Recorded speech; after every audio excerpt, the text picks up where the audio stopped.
All right, I hope you all are doing well this afternoon. Today we are going to learn about nodal analysis, which is one of the two incredibly powerful circuit analysis techniques that we're going to be using a whole heck of a lot in this class. And we'll wind up learning about the other one, mesh analysis, on Monday's meeting. So let's define really quickly what nodal analysis is. Nodal analysis, at least the way that I think of it, is really just an algorithm or process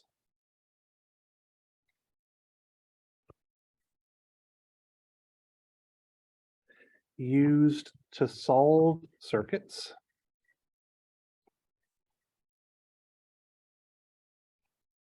using multiple applications of Kirchhoff's current law.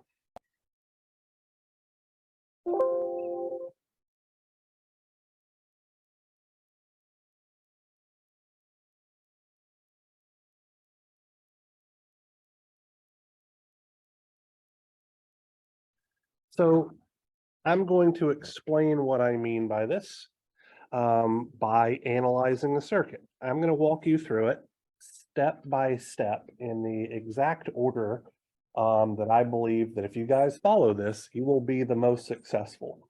The order of the steps might seem a little odd at first. And the reason why I do the steps in this particular order is because I put the things that are easiest to forget to do first and the things that are easiest to remember to do last, so that you're constantly reminding yourself, hey, before I get to the step that makes the most sense, I need to make sure I have these other boxes checked, so to speak. So let me first start by giving you guys a circuit that we're going to analyze. Okay. So this is going to be a fairly rigorous looking circuit. I'm going to have a 5 ohm resistor here.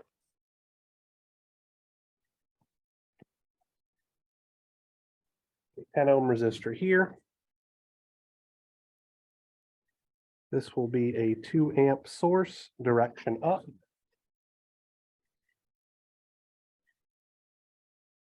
Over here, we will have a 20 ohm resistor.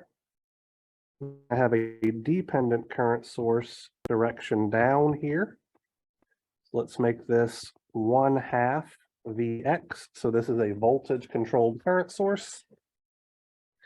And across the top here, I'm going to have a 15 ohm resistor.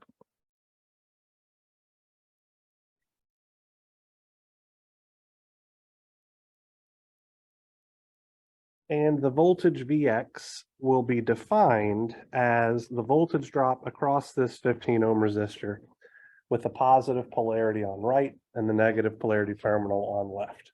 Okay. So this is our circuit. We have some kind of setup steps that we need to take care of. So I'm going to put those over here to the right. So step number 1, this is definitely the easiest one, is we need to identify our nodes.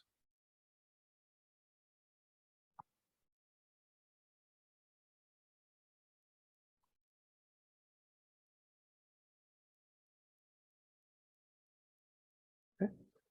So because there are multiple nodes in this circuit, I'm going to use several different colors. So I have this node over here on the left, which I'm putting in red. Let's put this node over here on the right in blue. Let's do this node here in the middle in green. And let's make the node on the bottom purple. Okay. So that's step 1, very straightforward. Now let's move along to step number 2.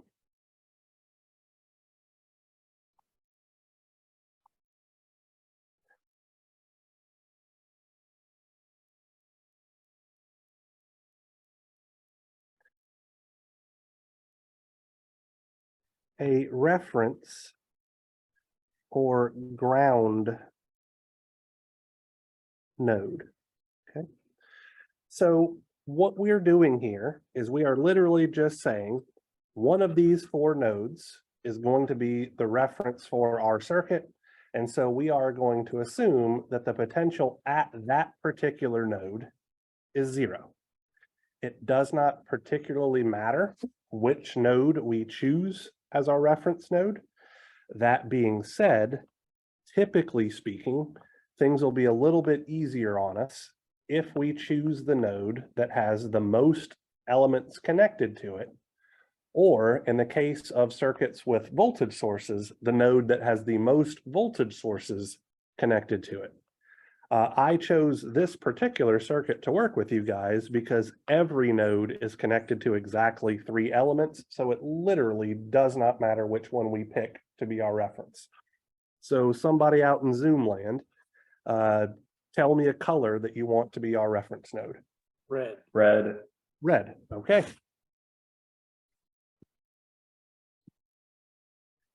So I denote our reference node by using the ground symbol here, okay?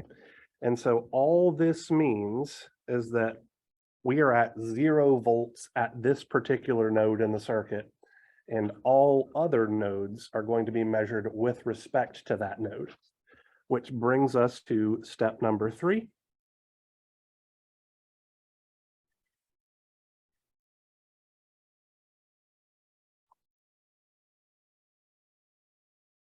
Label all,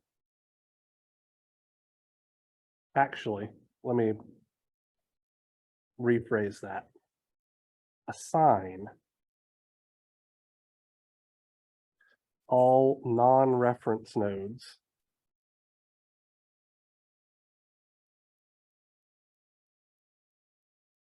a nodal voltage.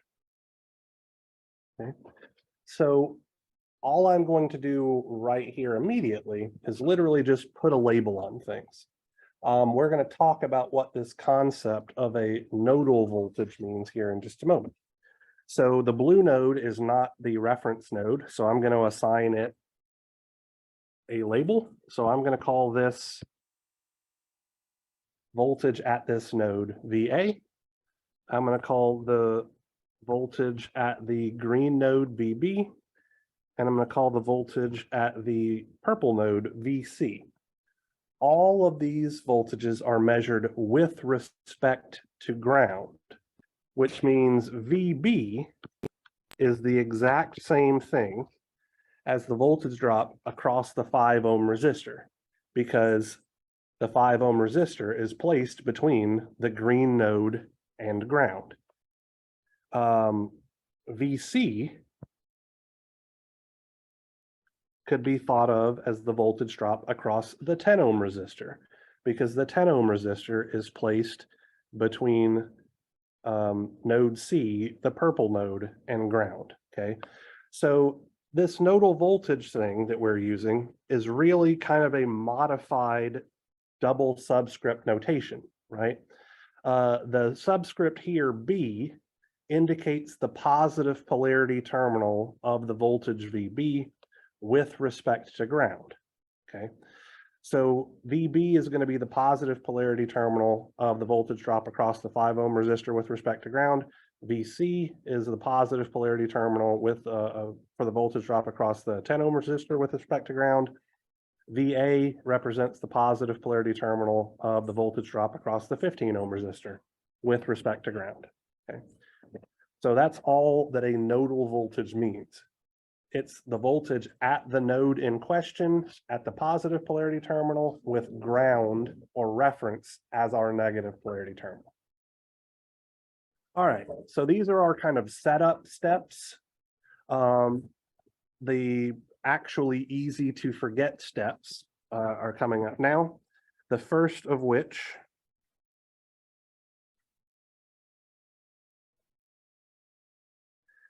we're about to cover. So I want to define our controlling variables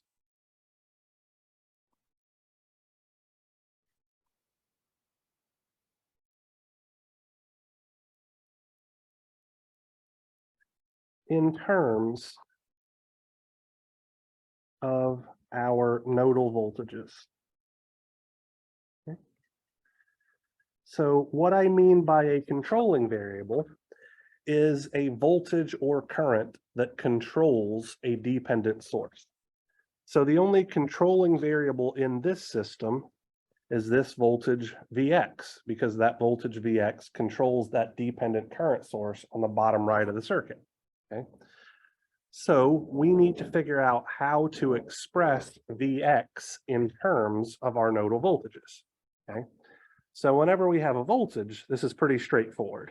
Okay. So what is the nodal voltage at the positive polarity terminal of Vx?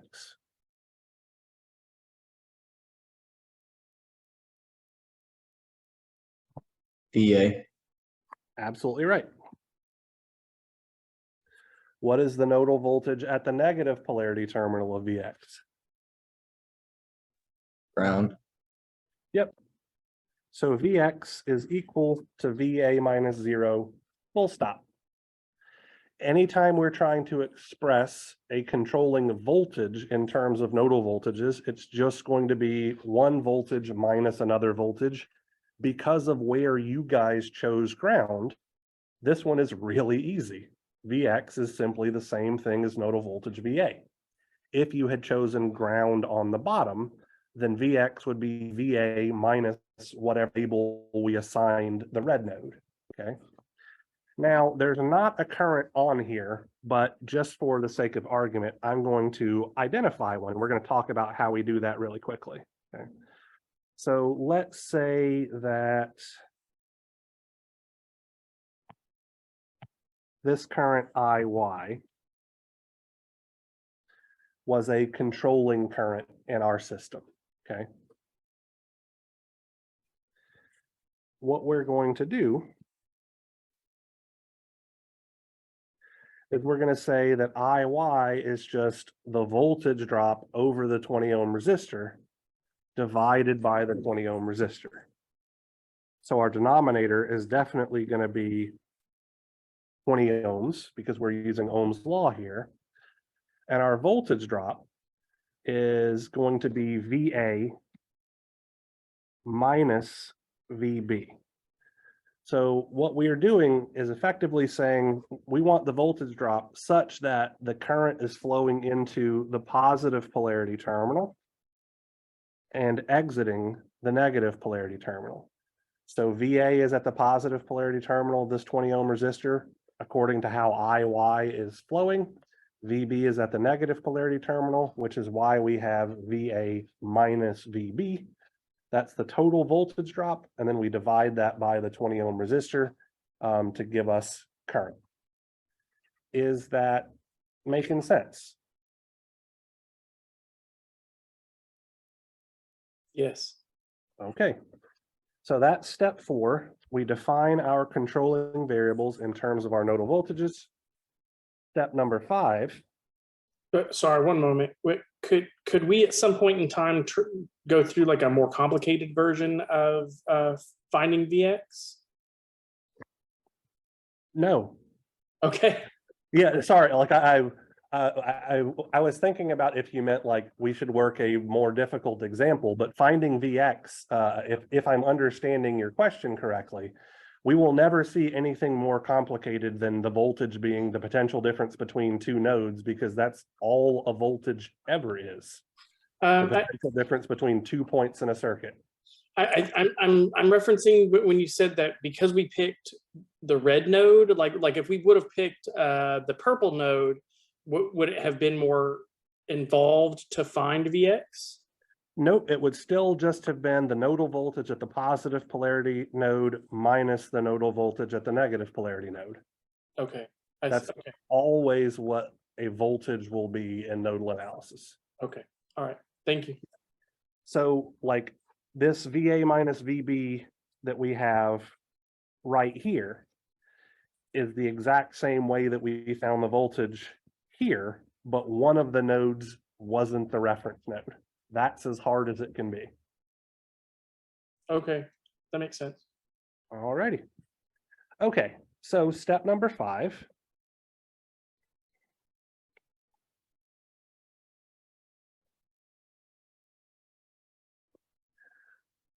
is going to be write a Kirchhoff's current law equation.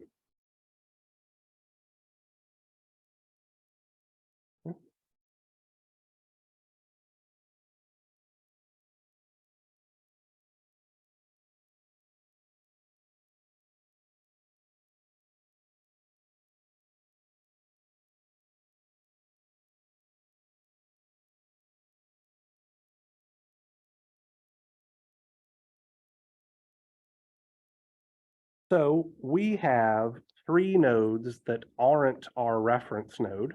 So we're going to need three Kirchhoff's voltage law equations. So let's start with our KCL equation. Sorry.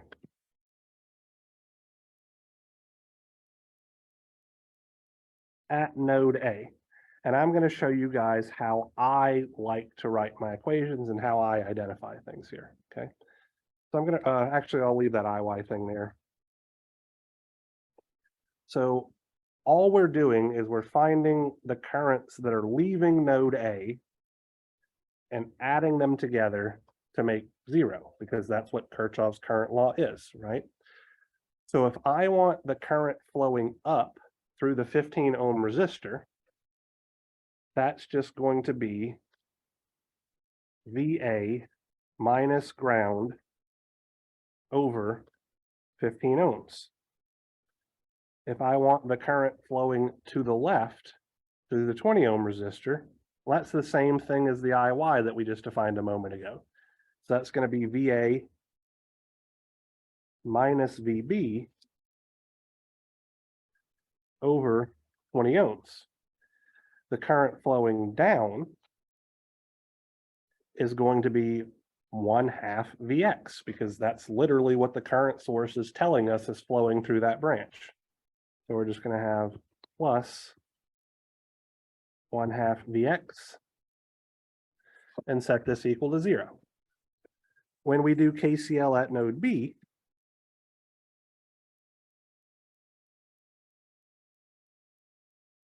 now we're just going to find all of the currents that are leaving node B. So that'll be this guy to the left, this guy to the right, and this guy down. We add all three of them together and set them equal to 0. Okay. So whenever we're applying Kirchhoff's voltage law Kirchhoff's current law at a new node, that new node is the one that's going to get the positive sign. Okay. So when we did KCL at node A, VA had a positive sign in all of the expressions. Now, when we do KCL at node B, VB will have a positive sign in all of the expressions. Okay. So our current flowing to the left through the 5 ohm resistor is just going to be VB minus 0 over 5 ohms. And obviously you don't actually need to write the minus 0 bit. I'm just trying to be very clear about how I'm expressing my volt right now. Our current to the right is the VB minus VA over 20 ohms.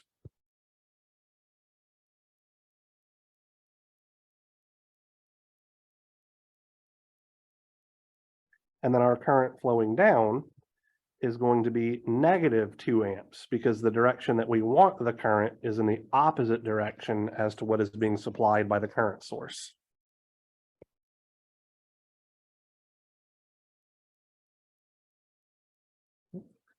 Now we're going to write our KCL equation at node C.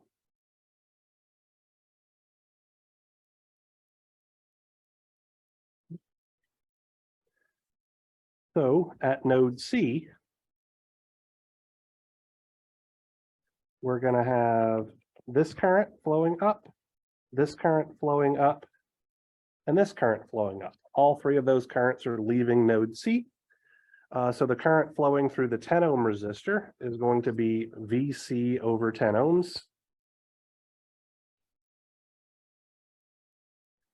The current flowing up through the current source is just 2 amps. And the current flowing up through the dependent current source is going to be negative 1/2 Vx.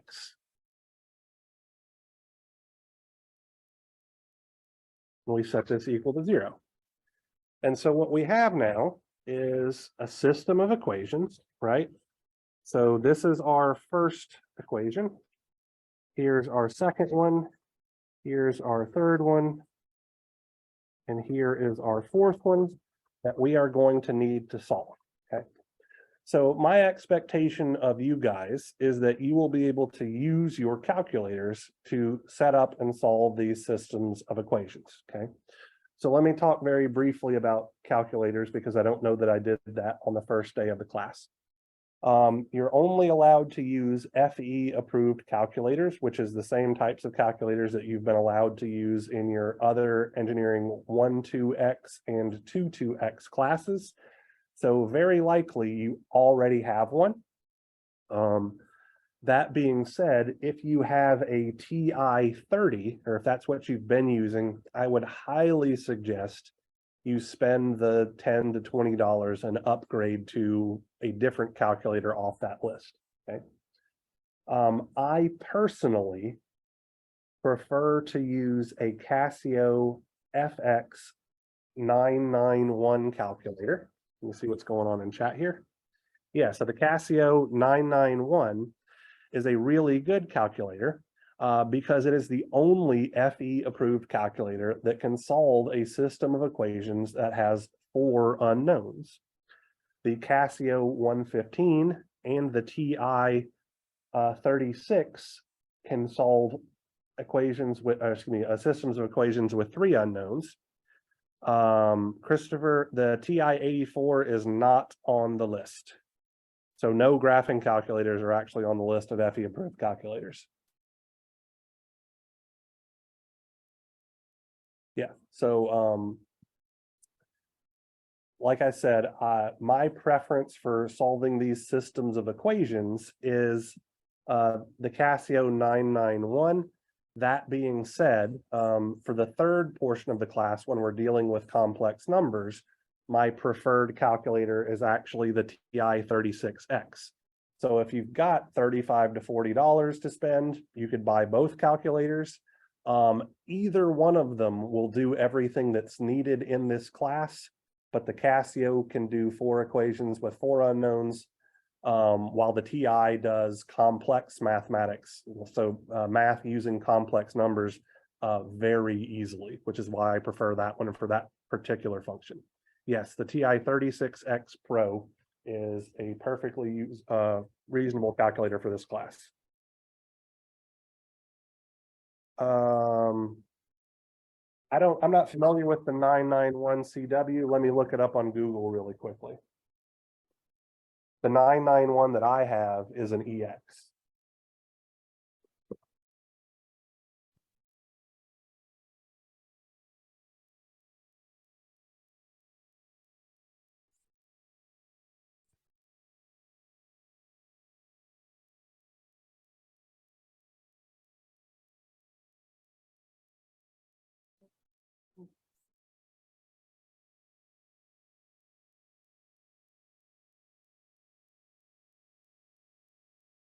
So I'm looking at the 991 CW right now on Google. That's not one of the calculators that is specifically listed as being FE compliant. And one thing that I can see just by looking at the like this image of the calculator is it doesn't seem to be able to do complex math, which is going to be a large part of this class. So I would not suggest that one. I can look really quickly and see if NCEES has approved that.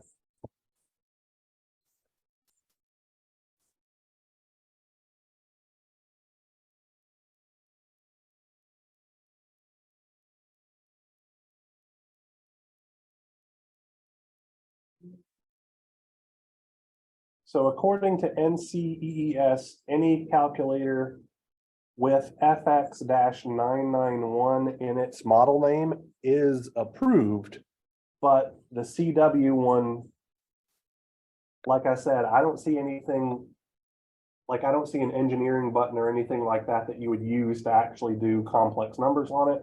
So it seems like you would be spending money on a less powerful calculator, which if you want to, go nuts, but I don't think it's a great idea. All right, so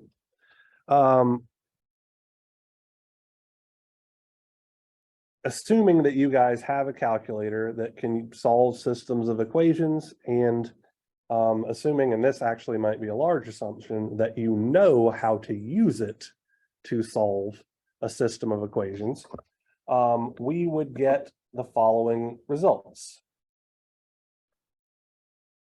Actually, that's not going to work because I used a different node, so I'm going to have to type this into my calculator. All right, so before I type this into my calculator, let me talk a little bit about, I can't talk to you about the specifics of your calculators and all that kind of stuff because I can't see it, but I can talk to you a little bit about how things are entered into the calculators, okay? So step 6 here is going to be solve this system of equations.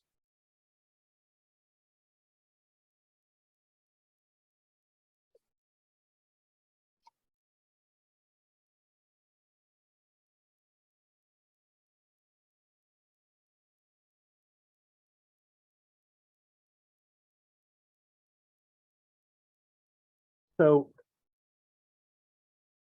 your calculator's system solver, regardless of what type of calculator you have, is going to look a bit like a matrix type thing, okay? So what that matrix is going to look like, I'm going to give myself plenty of room here.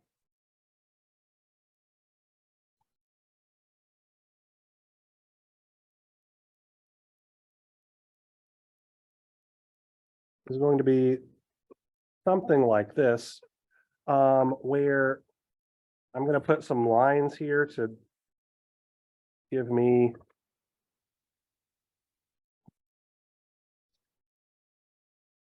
kind of some guidelines for how much space I have to tell you how these coefficients are going to be organized.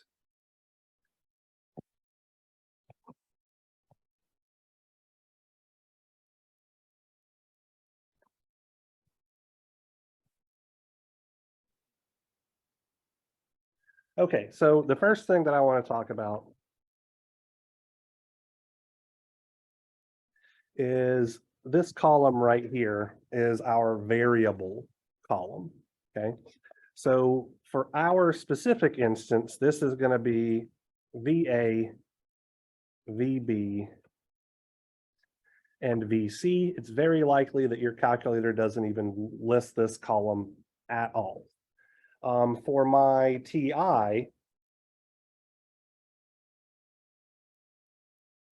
the columns are not labeled at all. For the Casio, if I get into the system solver menu really quickly.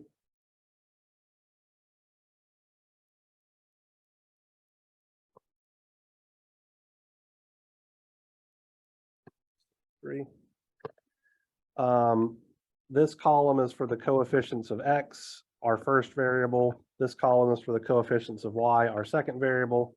This column is for the coefficients of Z, our third variable. And then there's a fourth column. I think it's called D usually, that's for the constant terms, okay? So let's look at, we're gonna wind up using these 3 equations, and everywhere that we see Vx, we're going to replace it with VA so that we have a 3x3 system. The reason why I am choosing to reduce this to a 3 equation, 3 unknown system is because all of the calculators on that NCEES approved list can solve a 3x3 system. Only the Casio 991 can do a 4x4 system. So typically, or actually not typically speaking, any question that I ask you on your exams will be able to be reduced to a 3x3 system using a simple substitution like this. If you happen to have the Casio 991, you don't need to do that simple substitution, but it is available to you if you want. Okay.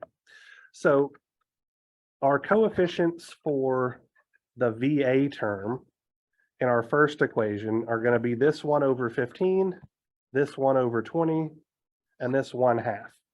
Your calculator does not need you to simplify it for it. So I'm going to do 1/15 plus 1/20 plus 1/2, and I would press enter and my calculator would simplify this.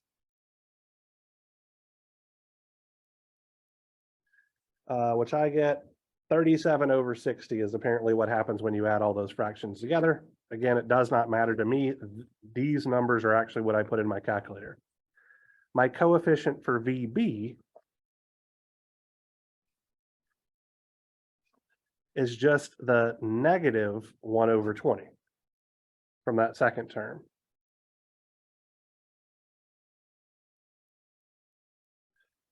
I have no VC terms in this first equation at all. So my coefficient is going to be 0.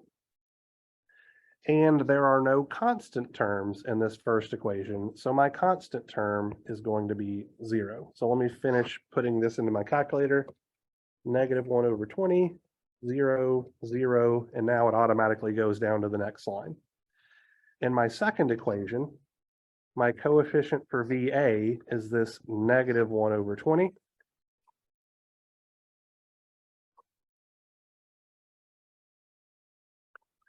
Let me put that in.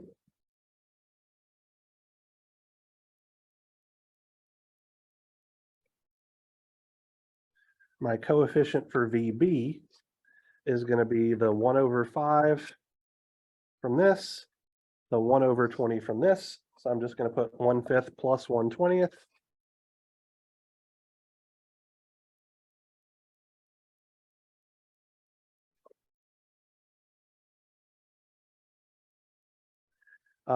If I'm not mistaken, there is no VC term here whatsoever. So my coefficient is going to be 0.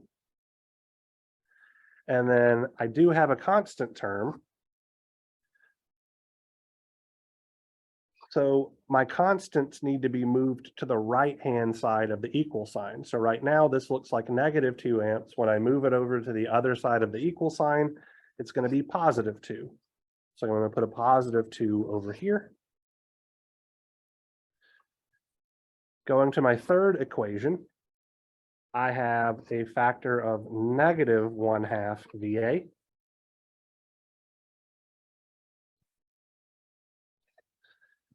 I have no VB. I have a factor of positive 1/10 VC from this guy right here. And I have a constant term of 2 amps. When I move that to the other side of the equal sign, it's going to look like negative 2. So let me put those coefficients into my calculator really quickly. So negative 1/2, then 0, then positive 1/10, then negative 2. And when I solve this system, I get VA to be 30/47 volts.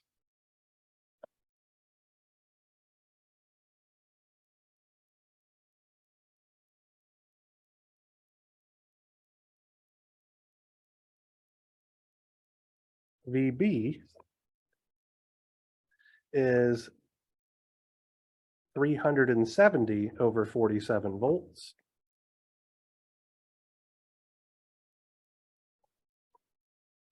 And VC comes out to be negative 790/47 volts.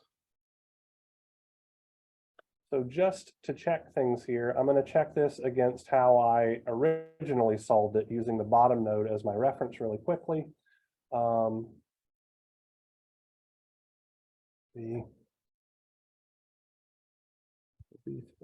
let me look at this. VA minus VC.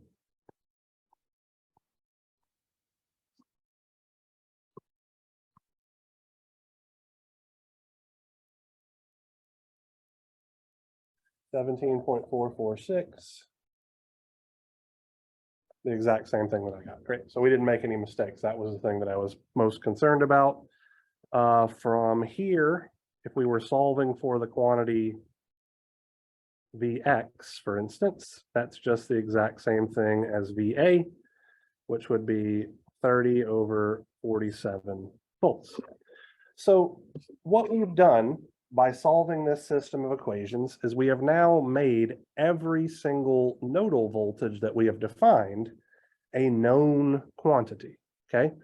That in and of itself is a pretty powerful thing because we effectively know what every voltage in this circuit is with respect to ground. But now let's take things one step further, okay? So if I had been trying to solve for this current IY, for example, well, we already expressed that in terms of our nodal voltages, right? So if I wanted IY, we know that IY is simply VA minus VB over 20 ohms, if I'm remembering correctly. So now I can just put in my calculator, well, what I have is VA, which is X, minus what I have is VB, which is Y, divided by 20, negative 17 over 47 amps, okay? We can express any of the currents flowing in our circuit because now we know the voltage drop across any resistor. And so from that, we can actually also find any power, okay? So let's say that I wanted to find the power supplied by my dependent source, okay? So let's go up here, look at our original circuit, all right?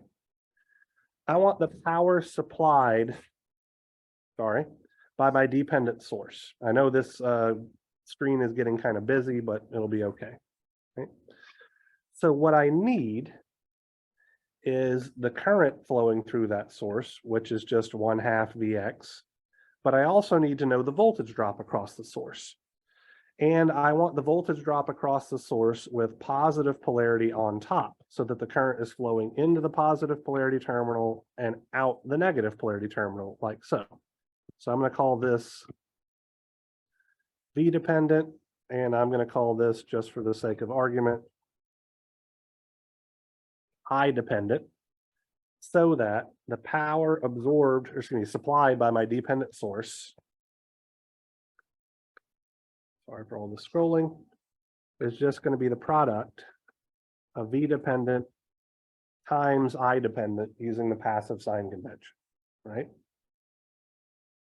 Well, V dependent, if we scroll up here and look at this thing, so VA is at the positive polarity terminal of V dependent, VC is at the negative polarity terminal of V dependent, so V dependent is just VA minus VC.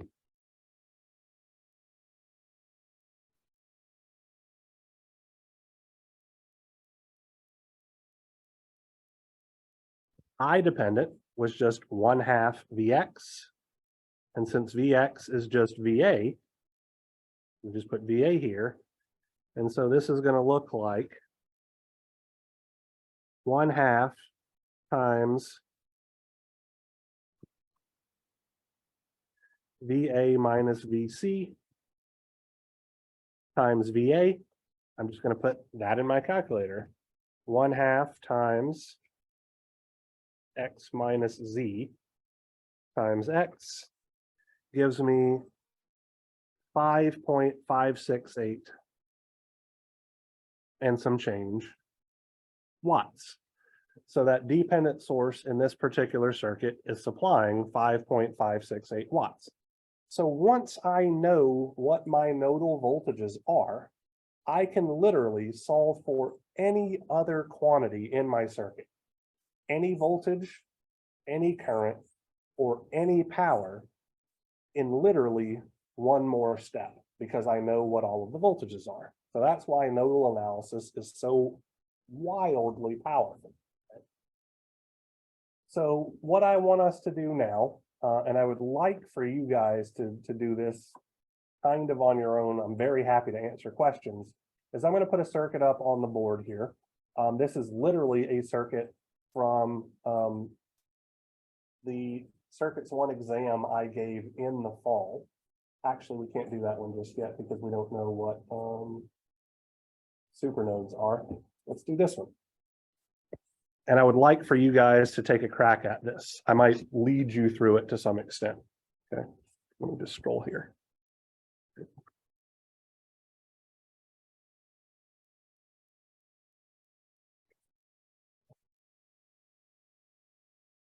So let's say that we have a circuit containing a 14 amp source over here on the left.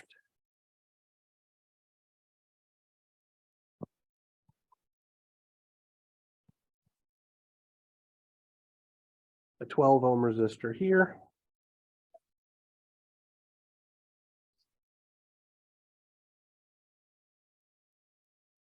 Six ohm resistor here. Let me see what chat.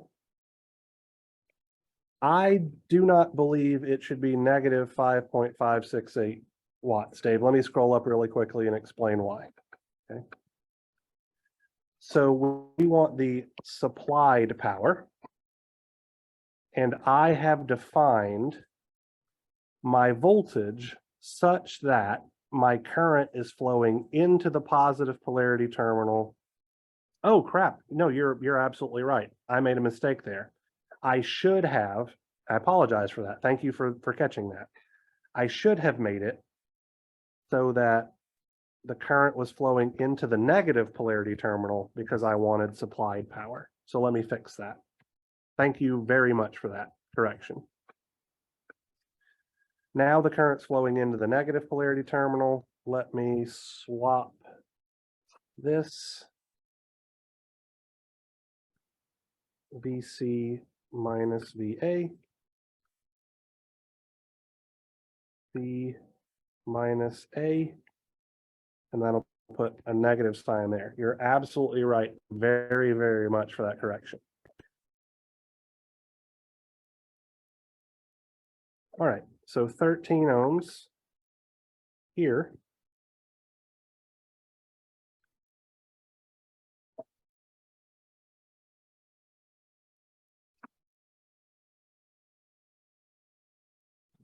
Can you go back to that corrected equation real quick? Absolutely.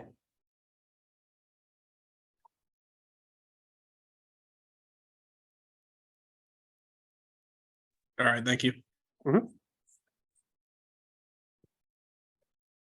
So just to be really clear there, changing the polarity of that voltage just means I swap the position of those two nodal voltages, right? So negative VA minus VC is the same thing as VC minus VA. So anyway, all right. So this is the circuit that I want you guys to take a crack at. The ultimate goal here is to solve for this current, which I'm going to call IX, and this voltage, which I'm going to call VY, using nodal analysis, okay? So what should my first step be?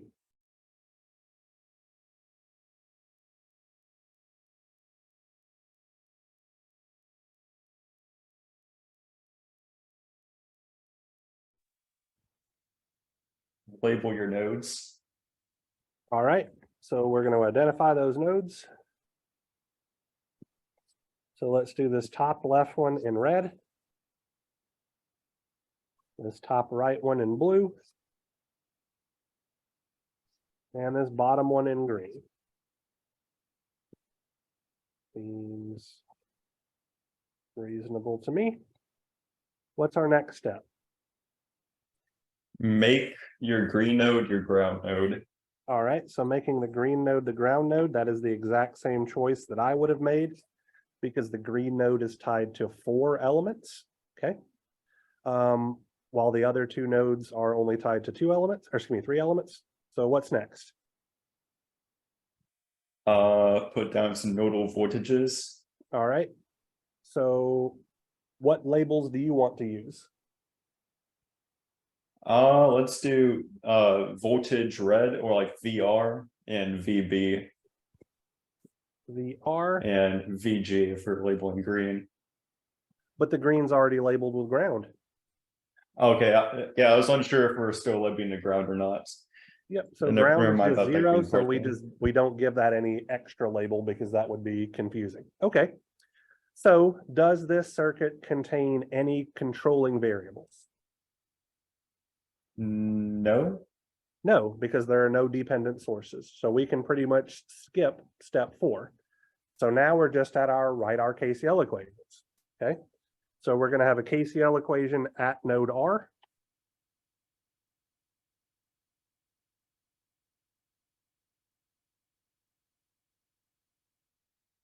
What's that going to be?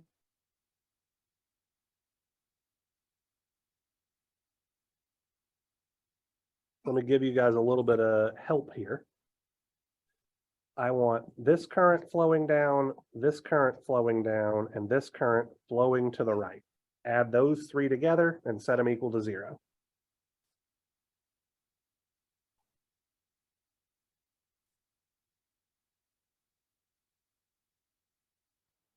Do VR minus VB over 6 ohms. All right, so that is the current flowing to the right.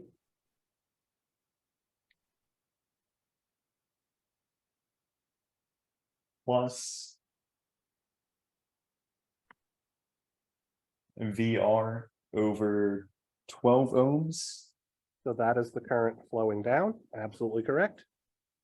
And minus, it's just 14 amps. Yeah. All right, so that's your first equation. Absolutely nailed it. Let's see if somebody else wants to take a crack at node B. Could I just ask real quick, could we use this method for previous circuits too, minus REQs? Yeah, so you can use this analysis method on pretty much everything. In fact, after we talk about the concept of supernodes, which we're going to do next, effectively, we need to talk about how to do nodal analysis when there are voltage sources in our circuit. After we work an example on that, I'll probably go back to homework set number 5, where some of those problems that tell you to do superposition, we can analyze it using nodal analysis to get to the same result using roughly the same amount of work. Okay. Yeah. Great, thank you. Yep, so for node B, just to give you guys some help here. And by the way, I actually very regularly, even though I've done this a ton, still put these arrows and stuff like that on my diagrams to help me remember how many terms I expect to see in these equations. So you don't have to do it. There's really no way that I'm checking up on you to make you do it, but I think it's good practice. So anyway, what is my KCL equation at node B going to look like? Is it VB minus VR over 6 ohms That's the term to the left, okay? plus VB over 13 ohms? So that's my middle term down. Give me just a second to catch up here. All right, and then I just have that current flowing to the right and down through the 20 ohm resistor. What's that going to look like? VB over 20 ohms. VB over 20, absolutely right. Set this equal to 0, and now we're going to solve this system of equations, right? I'm not going to bother drawing out the matrix here and all that kind of stuff because the process is the same. I am just going to, actually, let me do VR first. Solve this system in my calculator really quickly. So this is a 2x2 system. So VR is my first variable. So my coefficient in the first equation is 1/6 plus 1/12. The coefficient for VB in my first equation is negative 1/6. My constant term is going to be positive 14. In my second equation, my coefficient for VR is negative 1/6. My coefficient for VB is positive 1/6 plus positive 1/13 plus positive 1/20. My constant term is 0. Solving this system, I get VR to be 5496 over 61 volts and VB to be 3120 over 61 volts. So now that we know our nodal voltages VR and VB, how do we get IX and VY?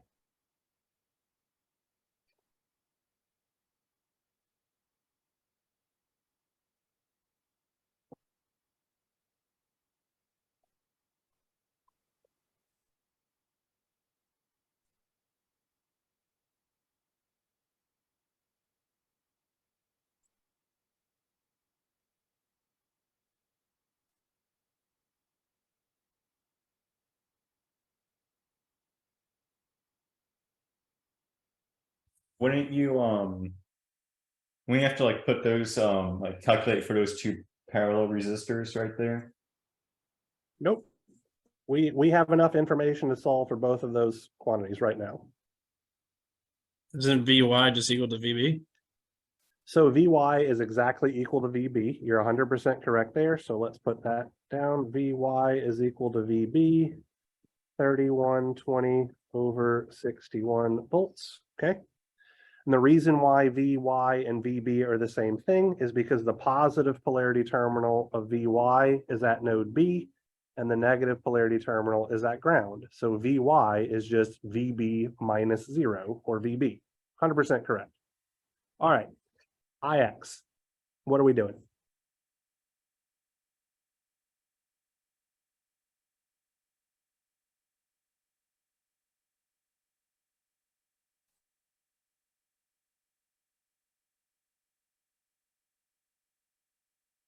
So let me give you guys a hint really quickly. Is it VR minus 0 over 20 or sorry, 12? Yes, VR over 12. Absolutely right. What I was going to point out is that this current right here is literally the exact same thing as IX, which is just this term, which you already expressed, right? So 100% right that it is simply VR over 12 ohms. So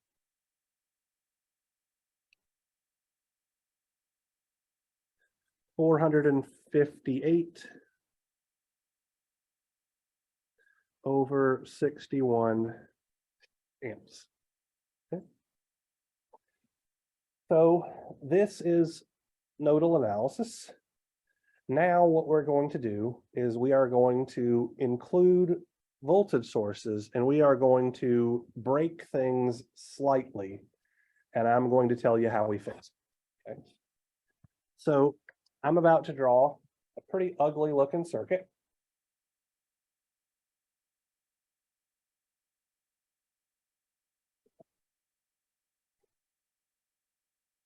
Let's start with a 4 ohm resistor here.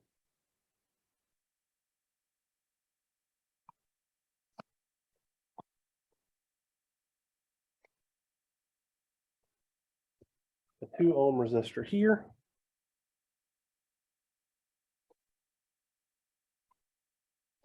Six ohm resistor here. An 8 ohm resistor here. I'm going to put a voltage source up here. It is a dependent voltage source, positive polarity on the left. And this is a current controlled voltage source. So this is 5IX. I'll define IX here momentarily. I'm going to put a 3 ohm resistor in this diagonal position because for whatever reason, putting things diagonally seems to trip you guys up. I'm going to have an independent current source here. This is going to be 0.4 amps.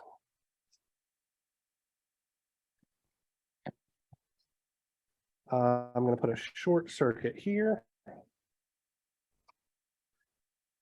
A 10 ohm resistor here.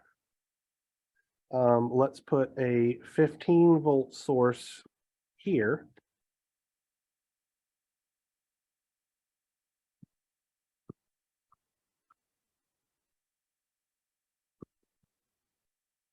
A dependent current source 2ix here.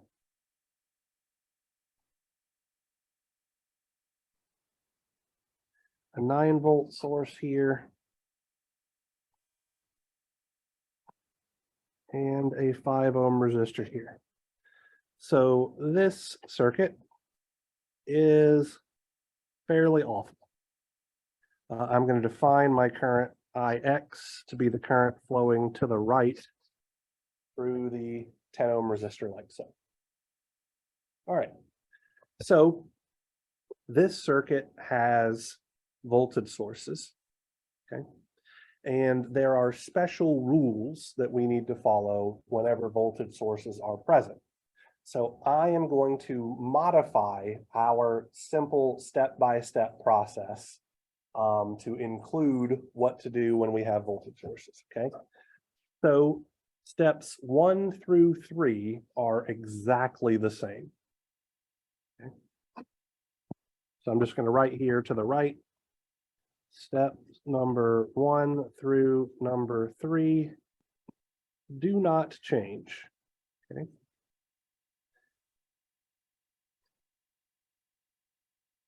So we're going to identify our nodes.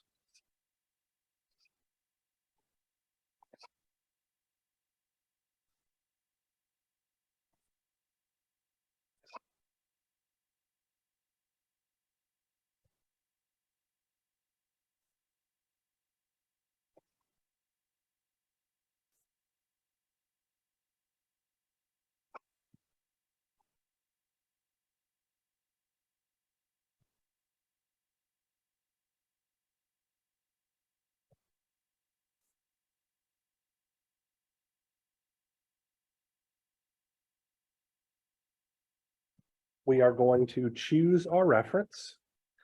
So whenever we have voltage sources present, we want to choose our reference node or our ground node to be the node that touches the most voltage sources. And the reason for this will become obvious in just a moment, okay? So the bottom node or the pink node here is the one that's touching 2 voltage sources. So that's the one that I'm going to choose to be my reference. And now we need to label all of our non-reference nodes, okay? So this is going to be node A. This will be B. This will be C. This green one here will be VD. And then this guy over here will be E. And so we now have 5 nodes to deal with, okay? So this is steps 1 through 3, literally the exact same thing that we did when we only had current sources to deal with, okay? So any questions about these 3 steps?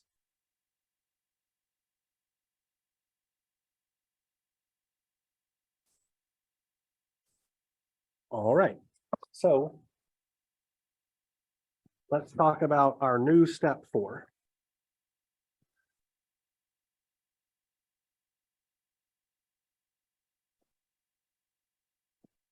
So we are going to write a voltage relationship equation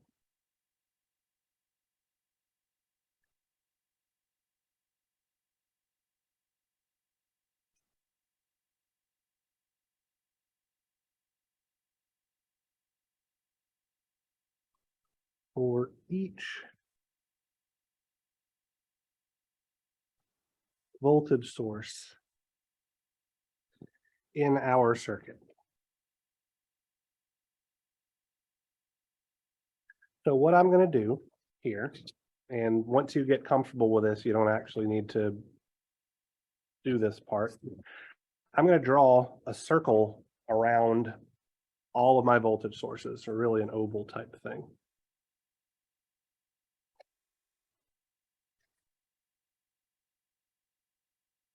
And what I'm doing is trying to figure out effectively which nodes are the ones that are connected to my voltage sources. And then when we do our KCL equation here in a little bit, this is going to help us as well.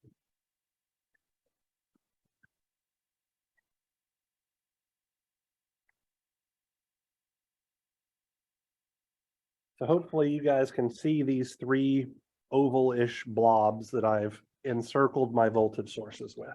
Okay. So we're going to write our voltage relationship equations by writing down the magnitude depicted by our voltage source. So let's start with the 15-volt source. So actually, let me write this down here.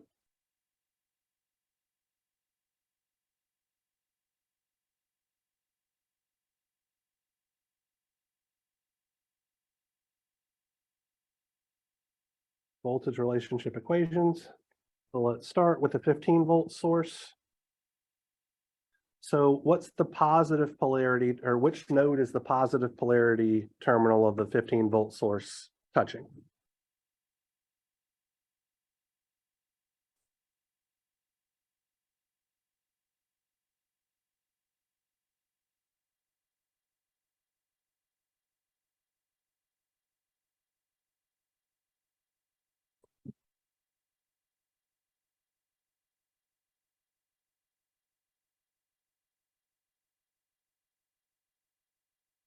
Can you repeat the question?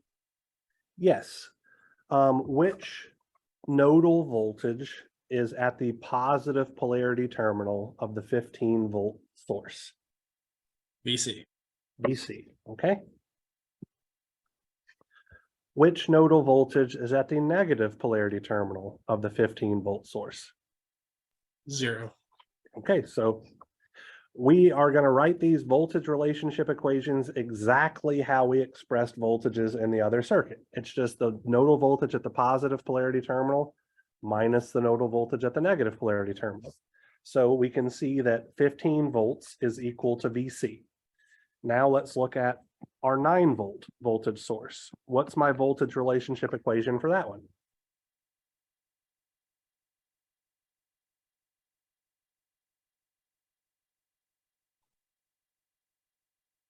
Nine volts equals VD. Yep, 100% correct. And lastly, we have that 5ix source on top. So that's going to be 5ix is equal to what?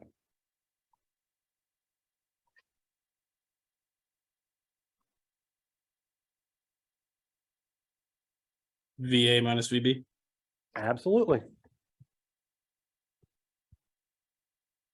I will have a voltage relationship equation every single one of my voltage sources 100%. Okay. These are very easy to forget. So that's why this is the first non-setup step of our process. Now we'll have step number 5.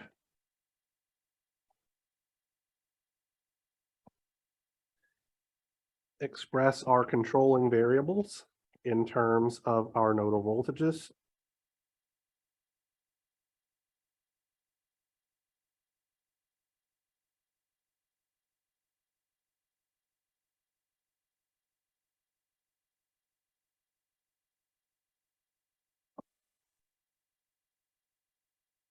So we do have a dependent source here, so we are going to have one. Things are controlled by the current Ix.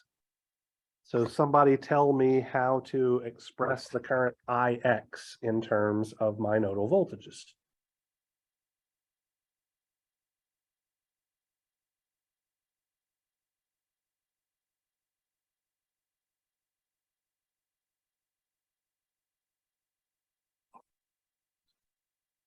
To be super clear here, what we're trying to do is figure out how to express this current Ix, which I've just circled in red, in terms of our nodal voltages. Okay. So this is the current flowing through a 10 ohm resistor from left to right. So what should it be? Should it be VE minus VD over 10 ohms times 5? So I'm not sure where the times 5 is coming from, so I'm just going to pretend I didn't hear that part. So VE minus VD over 10 ohms is very, very close, but it's backwards, okay? So what I mean by that is that we want the current flowing into the positive polarity terminal and out the negative polarity terminal. So it should actually be VD minus VE. So if the current is flowing from left to right, it's the node on the left minus the node on the right, divided by 10 ohms. If the current were flowing from right to left, it would be the node on the right minus the node on the left, divided by the resistor value. If it's flowing up, it's the node on bottom minus the node on top, divided by the resistor value. If it's flowing down, it's the node on top minus the node on bottom. One way to think about this is it's the node associated with the tail minus the node associated with the head of the arrow. Okay. But what we're really doing is saying that the positive polarity terminal is the one that the current is flowing into, and the negative polarity terminal is the node that the current's flowing out of. So write this down.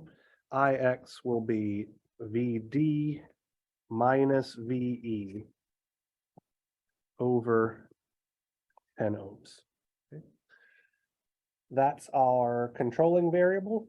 So now we need to get into our KCL equations. Okay. So step number 6, and by the way, if you guys have questions about things, please stop me and we'll take a moment to talk about things. I'm not trying to rush through this by any stretch of the imagination. Step number 6, we are going to write KCL equations for all supernodes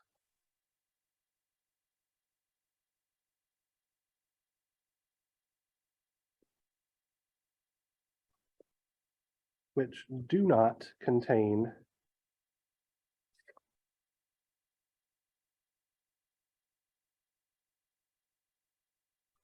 the reference or ground. That does not look like ground, it looks like ground node.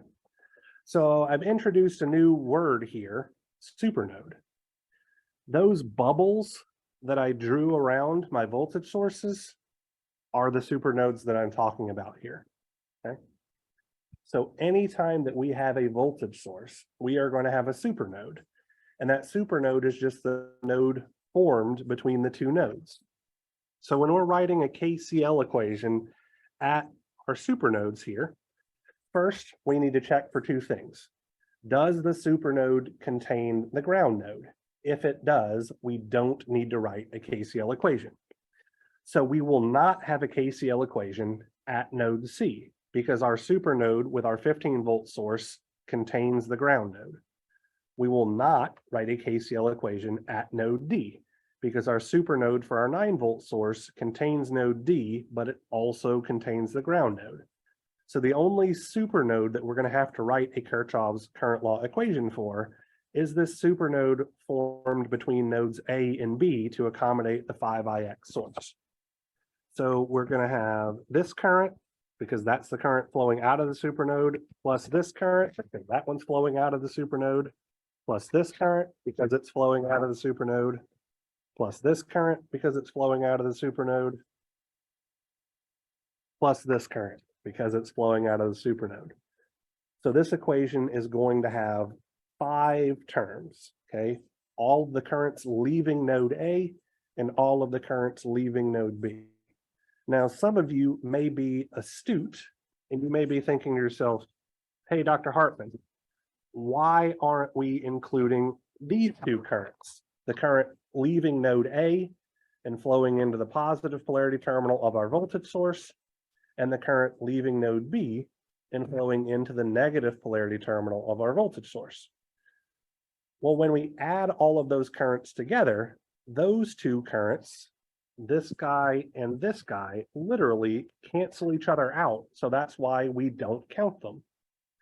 Another reason we don't count them in our KCL equation is because there's literally no way for us to express those currents in terms of our nodal voltages, because they're the current flowing through a voltage source. So there's no resistance or anything like that to help us write an equation. Okay. So let's start with the currents leaving node A. So what's the current flowing through the 4 ohm resistor going to be?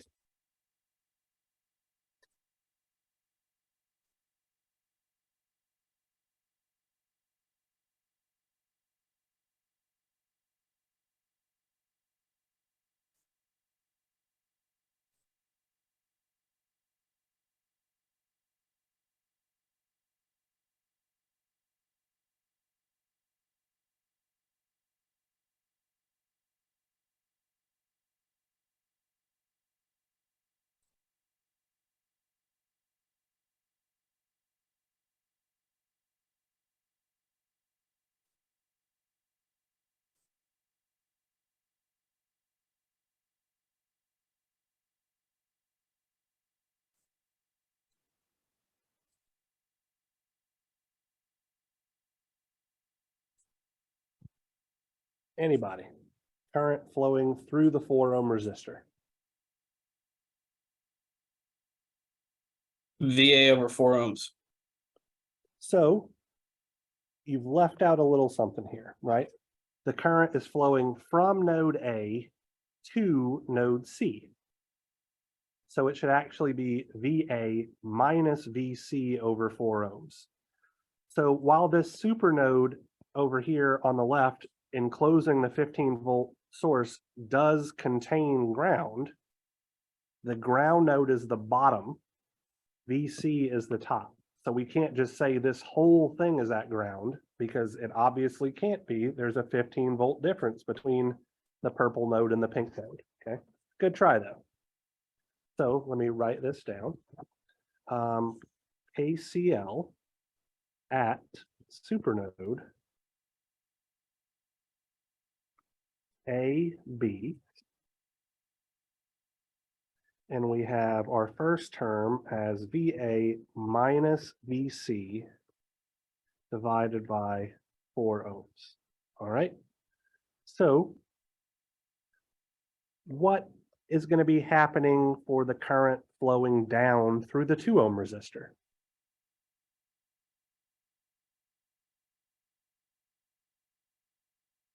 VA minus VD over 2. Exactly right.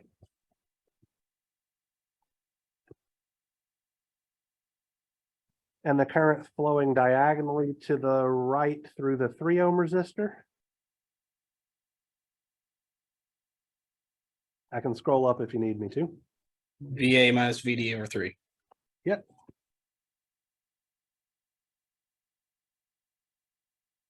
All right, so those are the 3 currents that are leaving node A. Now we need to take into account the currents that are leaving node B. So what's the current flowing down through the 6 ohm resistor?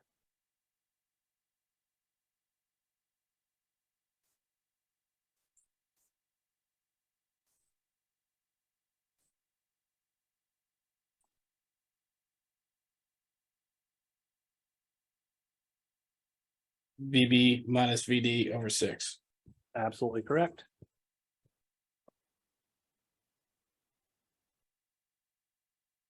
And lastly, we have the current flowing down through, I think it's an 8 ohm resistor at the top right. Yeah.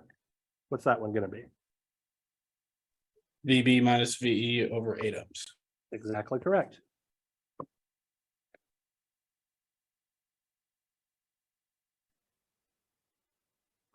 Okay. Set this equal to 0. That's our only supernode that does not contain ground. So that's the only KCL equation that we're going to need to write there. So now we're at step number 7.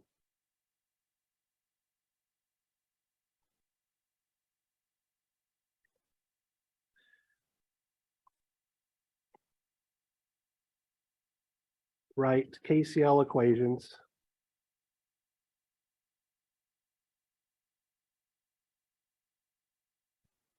for all remaining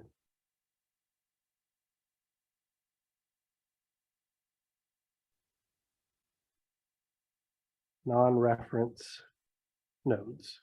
Okay. So let's go through things here really quickly, right? So we wrote our KCL equation for supernode A and B. Okay, so we're done writing KCL for A, we're done writing KCL for B. Our supernode between VC and ground obviously contains ground, so we don't write a KCL equation there. Our supernode for our 9-volt source contains node D and ground, so we don't write a KCL equation for there. So the only node that we have left is E. So we need to write the KCL equation for this node, current flowing up, current flowing to the left, and the current flowing down. So KCL at node E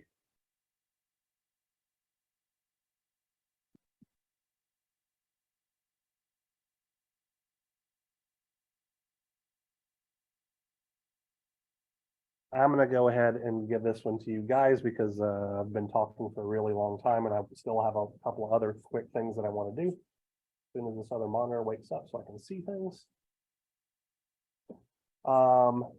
So we're going to have VE minus VB over 8 ohms. That's the current flowing up.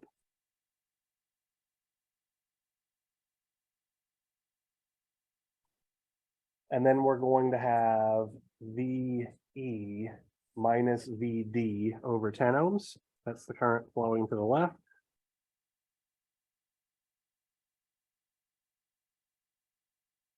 And then we're going to have VE minus 0 over 5 ohms. That's the current flowing down. So VE over 5 ohms is equal to 0. So let's look at a couple of things really quickly here. Let's count the number of equations that we have, right? So here's 1, 2, 3, 4, 5, and 6. How many variables do we have? Well, we have VA, VB, VC, VD, VE, that's 5. And then IX as a current is number 6. So we're at 6 equations and 6 unknowns. So there's literally no more equations that we can write that provide any actual value to us, right? So if we follow this process step by step, we will always come out with the exact number of equations that we need in order to solve any system or any circuit that we're given. I have organized these steps, and we have a step 8 here, which is to solve the damn thing. I have organized these steps in an order so that the stuff that's easiest to forget to do comes first. I can't make you do things in this order, but I guarantee you that when you're struggling with one of these problems and you send me an email or whatever asking me for help, I guarantee you I will ask you, why did you skip step blah, blah, blah, or whatever, because it's 99% of the time going to be one of those early step things that you skipped over, which is why you're struggling to write your equations. Okay. All right. So not to sound like a smug jerk or anything, I've just been doing this for a long time, and that's where the most of the questions come from. All right, so this is a 6 equation, 6 unknown system. Now, technically speaking, we could do substitutions here to bring this down to a 3x3 system, but I'm going to choose not to do that. And the reason why I'm choosing not to do that is because you are going to have problems in your homework set that are 6 equations, 6 unknowns, or even more than that, that cannot be reduced. So I want to show you all how to solve a system of equations using MathCAD, because you all have access to MathCAD for free because you're Louisiana Tech students. And I think it's a very good program for you guys to be familiarized with, because it's very useful and very powerful. So give me just a moment here to pull up MathCAD, and then I'll show you how we're going to solve one of these things.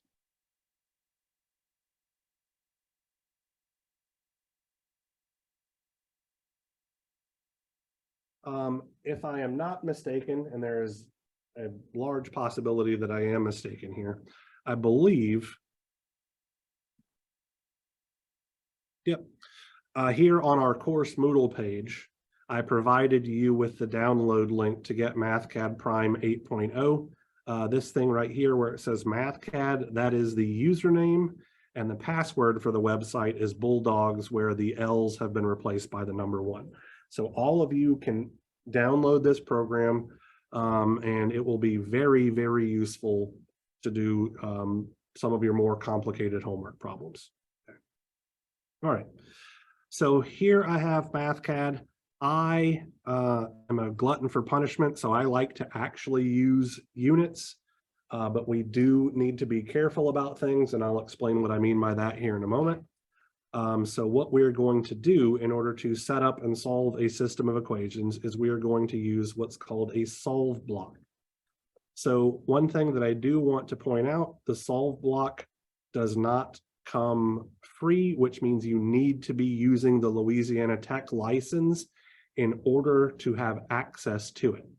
If you just download MathCAD, but you don't configure the license correctly, you will not have access to the solve block functionality, which means you won't be able to solve systems of equations, okay? All of the instructions for setting up the license are on that link that I provided on Moodle. So our solve block has 3 different sections. This top section called guess values is, if we're thinking about this from like a kind of a computer programming standpoint, this is where we initialize or declare our variables, okay? So I'm going to have variables VA, VB, VC, VD, VE, and also IX. You don't have to use subscripts like I'm going to do, but I like my MathCAD sheets to be nice and pretty. So I'm going to do that. Just for those of you who want to use subscripts, to get a subscript, you just press the control and minus sign. So I'm going to say that VA, and I am going to declare or guess that VA has a value of 1 volt, okay? I need to put something here. MathCAD has 3 different equal signs.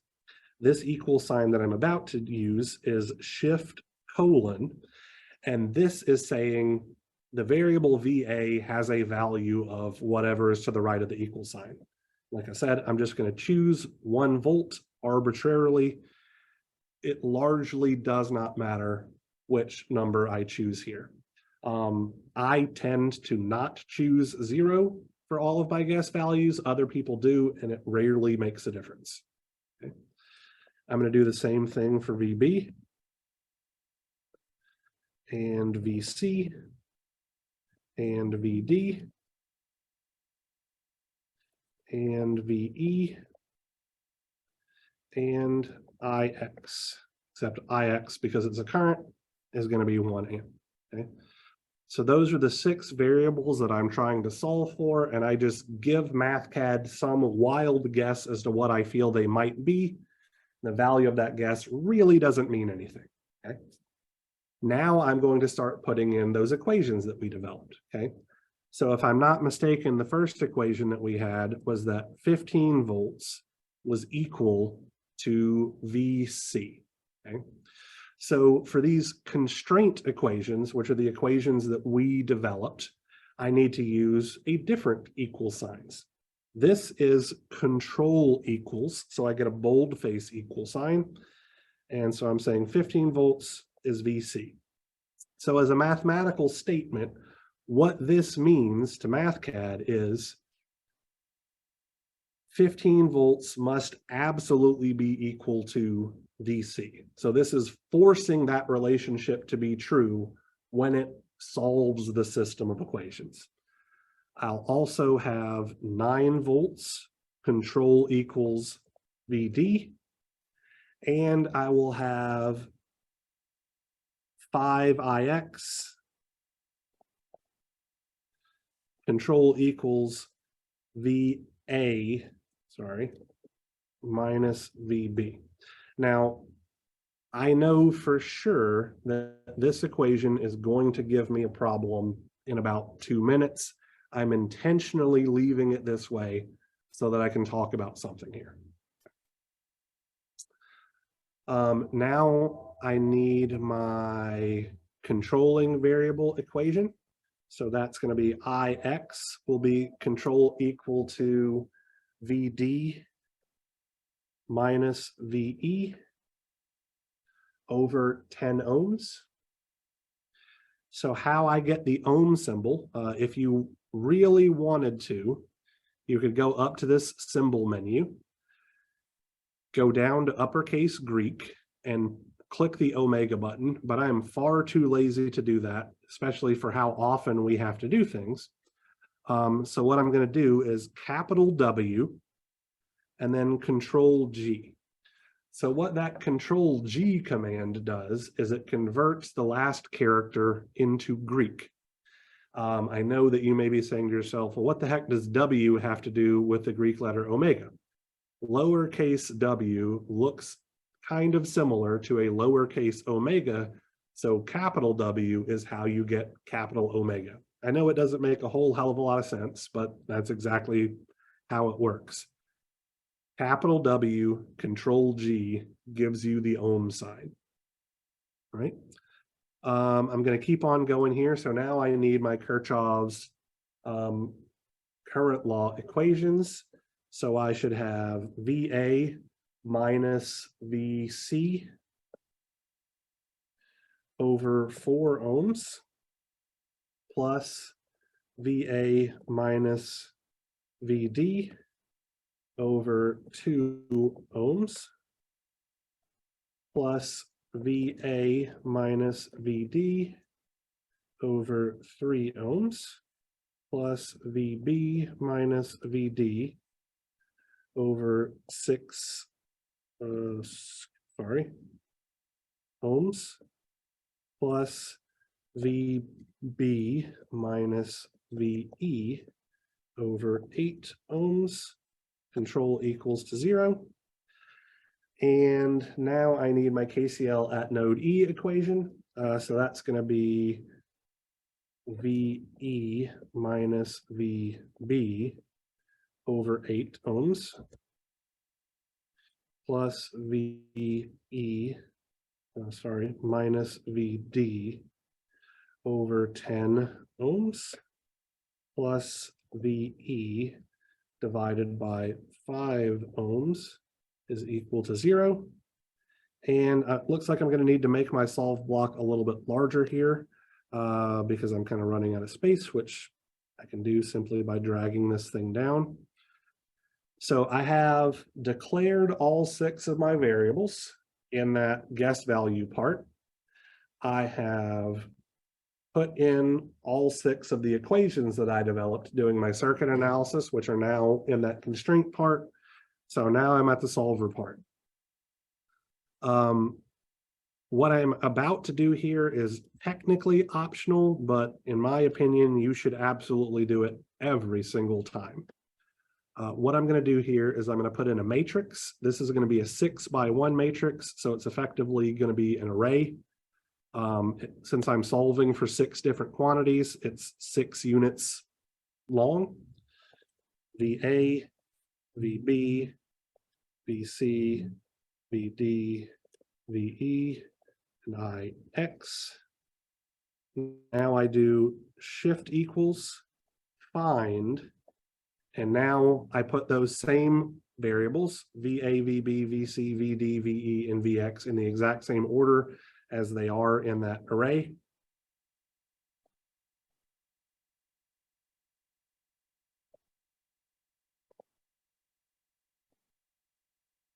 And I just press a normal equal sign, and it's giving me an error.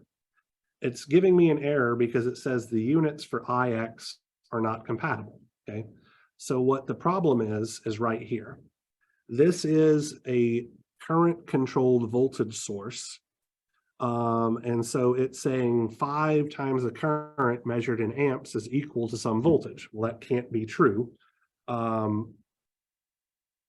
So I need to give my 5 units. So the units on this 5 should be volts per amp, which we talked about on the second day of class. And as soon as I put that unit in, or the correct unit for that scaling factor, it now solves for everything. So VA is 10.16 volts, VB is 7.877 volts, VC is 15 volts, VD is 9 volts, VE is 4.435 volts, IX is 0.457 amps, okay? Now, I want to show you guys something here, just really quickly.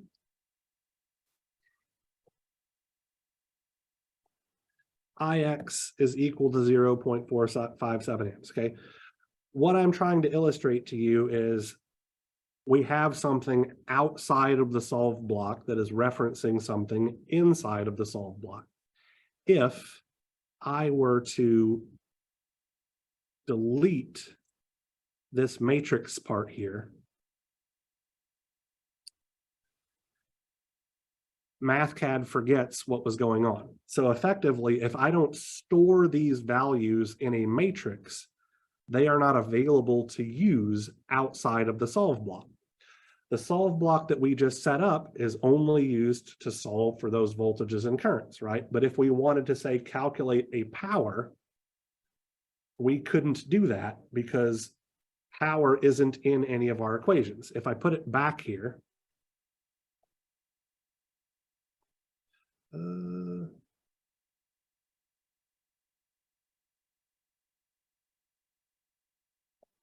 there we go. Now it comes back and I could manipulate it. Like if I wanted to, for whatever reason, you know, I could say, let's let me think about something that we could do.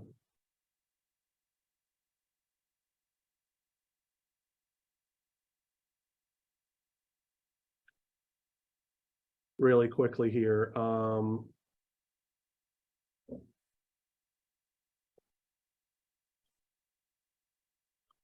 Let's say that we wanted the power supplied by the 15-volt source.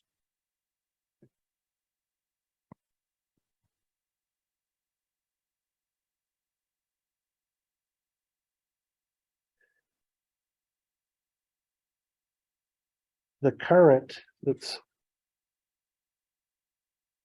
I'm going to call this I-15 volts here, right? If we wanted the power supplied by the 15-volt source, and so I don't have to do a ton of scrolling, I'm going to kind of carve out this little section right here.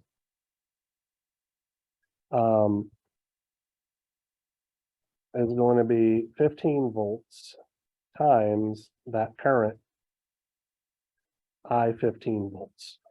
Well, that current I-15 volts could be expressed as 0.4 amps plus VC minus VA over 4 ohms, where effectively I'm saying that I-15 is equal to this current plus this current using Kirchhoff's current law, okay? So now going back into MathCAD really quick.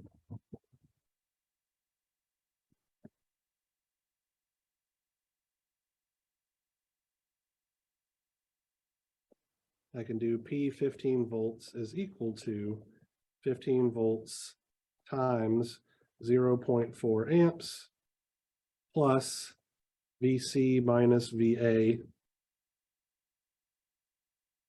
over 4 ohms, comes out to be 24.15 watts. And I literally could not do that without storing that variable information in that matrix. So what I'm going to do is I'm going to save this sheet really quickly.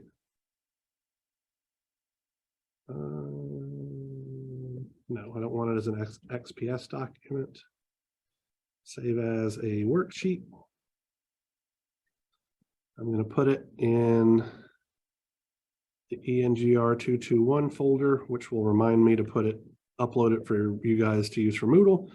I'll probably also print it off or save it as a PDF file too here in just a moment.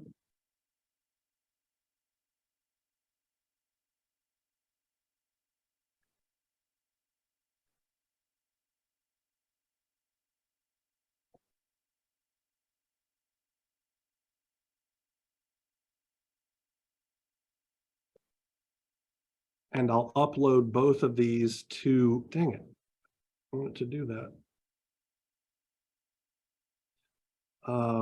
I'll upload both of these to Moodle for you guys so that you have them as a reference to maybe help you in setting up your own MathCAD sheets and all that kind of stuff. So one quick thing that I do want to mention, I very much encourage you all to use units in your MathCAD sheets, especially because sometimes the units that you're being asked to use in your web work problems can be a little bit weird, and you can just make MathCAD give you the answer in the units that you want. For example, if I wanted this to be in microwatts, let me see if I can do this really quickly. Lowercase m, control G gives me the micro symbol. Yeah, so it's 2.415 times 10 to the 7 microwatts.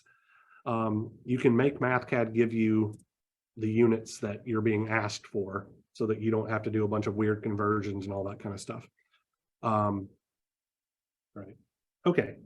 So the last thing that I want to do, and I know that I've talked for almost 100 minutes at this point, is to show you how we could use nodal analysis or something like that to look at some of your previous homework problems and maybe solve it in a slightly easier way. So if we go to web work,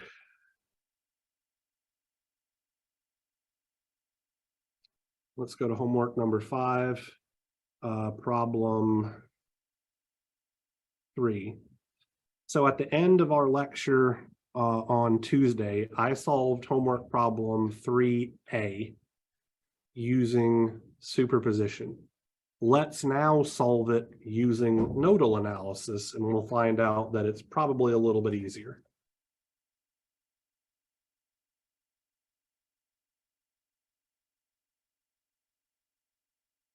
So let me redraw this circuit, scroll down.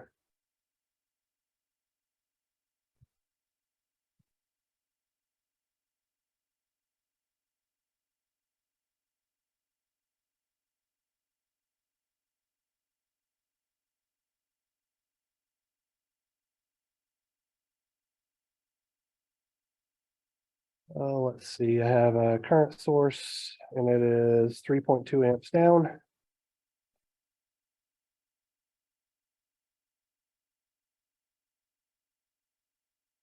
In parallel with a 59 ohm resistor.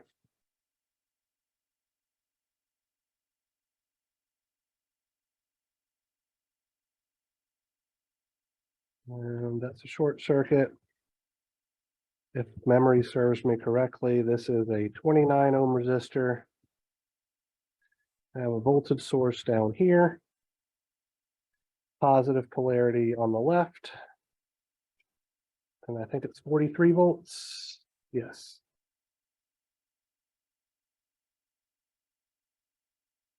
Then I have up here a resistor and a voltage source. This is the voltage VY that I'm solving for. Let's see, 10 ohm resistor, 26 volts. So identifying my nodes really quickly. I'm trying to go through this as quickly as possible because I know that I've been talking a whole heck of a lot.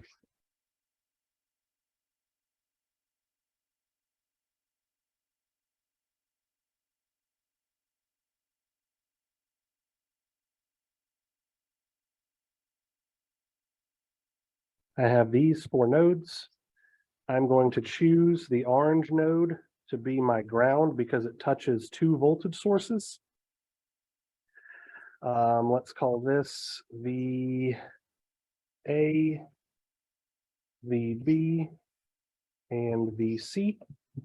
My voltage relationship equations are going to be 43 volts is equal to VC and 26 volts is equal to VB. Because, let me identify those supernodes really quickly just while we're at it. So I have a supernode that contains node C and ground, and then a supernode that contains node B and ground. So I won't write a KCL equation at node C or B. So the only thing that I have left is KCL at node A.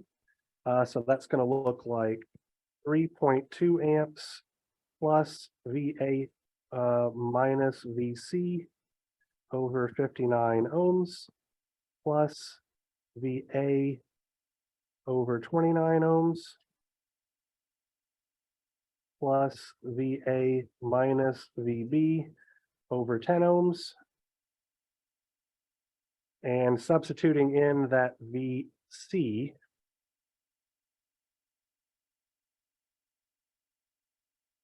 is 43 volts and that VB is 26 volts. I now have a one equation, one unknown system to solve for VA.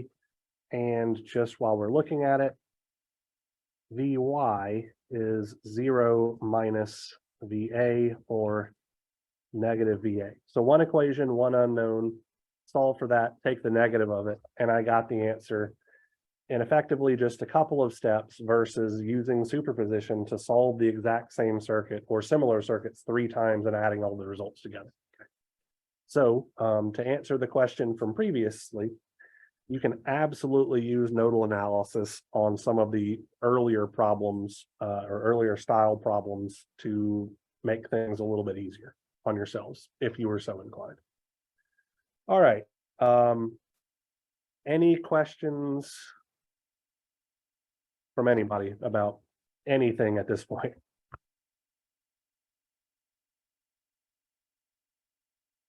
Yeah, I do have a question about in-class assignments. Sure. So I was so I'm still in Ruston here, and I was in the storm. Mhm.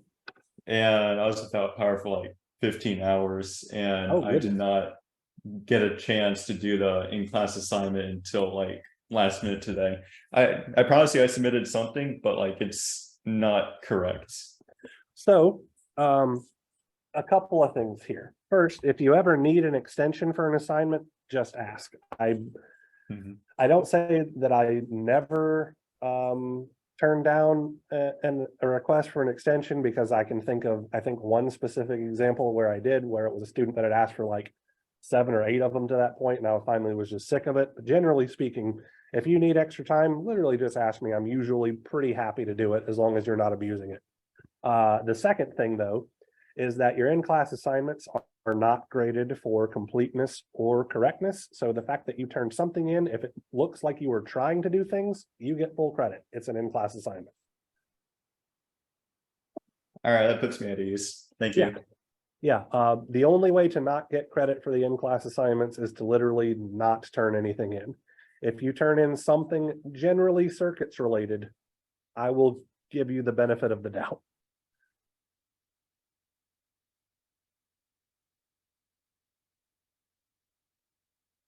Any other questions? No, I'm good. Thank you. No problem.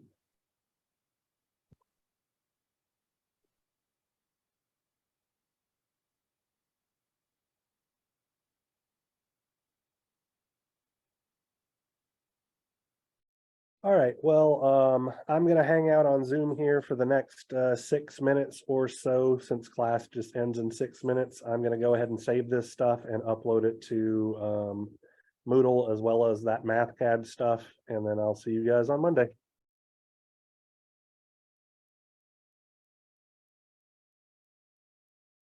You have a good day, Dr. Hartman.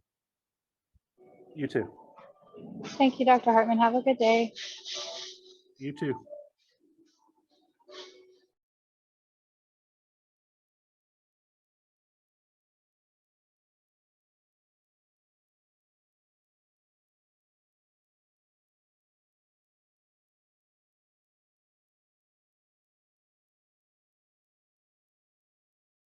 Dr. Hartman, do you know if they sell that Casio at the bookstore? I believe they're supposed to. I don't know whether or not they have any in stock. Right. If they don't have one in stock, you can literally stop by my office and borrow one of mine, because I have 2 of them. Yeah, I was thinking I was just going to go ahead and get one because I'm just using like the standard using the TI-30X, so I Yeah, think I'm the gonna go ahead and get- TI-30X, pardon my language, but I believe it is a peasant calculator, and you should definitely be using something more powerful as you get into your higher level engineering classes. Oh yeah, I'm definitely gonna upgrade because I mean, on some of these homeworks, it was just definitely a pain working with longer decimals, rather than For sure, yeah. fractions. Yeah, so they should have the Casio 991 at the bookstore. If they don't, for whatever reason, and you need to like order one off of Amazon, you can come borrow one from me until it comes in. I also highly recommend the TI-36X Pro because of how well it handles complex numbers, which is going to be a big part of what we're doing for the third section of this class. And if you want to borrow one of those, I have like 4 of them. Right. So which one? So I'm gonna go ahead and get a new calculator, like probably regardless, just because I would like to use a more powerful one now, because up Right. until this point I really haven't had to have one that, does those actions. But would you say get the Casio or stick with the TI? Because I've heard the Casio is a lot better. So the only thing, the Casio, literally, the reason why probably most students prefer it is because it can solve a 4 equation 4 unknown system, and the TI can only do a 3 equation 3 unknown system. But in my opinion, the Casio is a little bit more finicky about how you do things on it. Right. So like if I try to put in like a really complicated thing, the Casio will just be like, nope, I ran out of steam. This is a math error, and it really doesn't give you any warning. Whereas on the TI, it like the cursor will literally change to let you know, hey, I'm running out of memory trying to do what it is that you're trying to do. Maybe wrap things up and break it up into separate steps. And then also for the Casio, you have to constantly switch modes in order to get it to do different things, whereas the TI really only just has the one mode. So both of them are fantastic calculators, and it's really a matter of personal preference, which is why I have both. Yeah, I was just wondering for like the upcoming exams, like just kind of the question, you wrote the exams, correct? Yes. Like, so the questions that we get, like, I was just kind of wondering, like, which calculator would be best. I guess it's just personal preference, but Yeah, so I'm not going to give you any problem that will require you to solve a 4 equation 4 unknown system. Everything that I give you can be simplified down to 3 equations, 3 unknowns, or smaller. So nothing's going to force you to buy that one particular calculator. yeah, I got you. All right. I was just wondering, just since you wrote the test, I just wanted to kind of get you, like, pick your brain about what calculator to get. I'll probably end up going with the Casio just because that's what I've heard, like most engineering professors prefer, and students as well. So yeah, not a problem with that whatsoever. And honestly, I don't have, I probably should buy stake in at least one of these calculator companies as much as I promote them or whatever. But if you've got $40 burning a hole in your pocket, literally buy one of each. Okay, I mean, that sounds good. I think I might do that just so I can have. Yeah, I mean, my students make fun of me because of my laptop bag. I have 2 Casio 991s, 4 TI-36Xs, and 4 Casio 115s, because those are the different types of calculators that you guys tend to use. I've had maybe 3 students use the HP calculators, and those things just confuse me because of the way, like the order of operations. So I keep a treasure trove of calculators on me at all times, just in case somebody needs to borrow one to try one out. So. Yes, sir. I definitely understand. You can never have too many calculators. So. Yeah, so tell my wife that, but yeah. All right, sir. Well, you have a good day, and I'm going to get to work on this ICA and the homework. All righty. I will catch you later. Yes, sir. Have a good one. You too. Bye.